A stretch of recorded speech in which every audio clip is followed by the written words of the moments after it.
Здравствуйте! Сегодня урок башкирского языка, и давайте мы сделаем упражнение.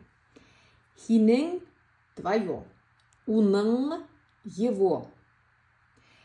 Хинен тешен – твой зуб. Ауырта – болит. Хинен тешен – ауыртмай.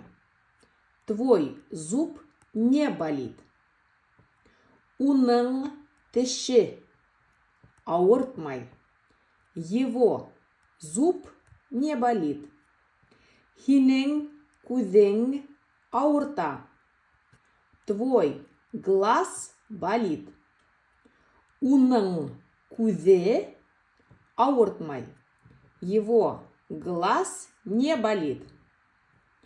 Хинен башың ауыртмай. Твоя голова не болит.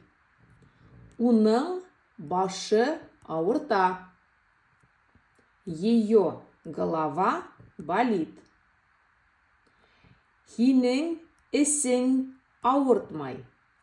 Твой живот не болит. Уның ісі ауырта. Его или ее живот болит. Хинен қолың ауырта. Твоя рука болит. Уның қолы ауыртмай. Его рука не болит.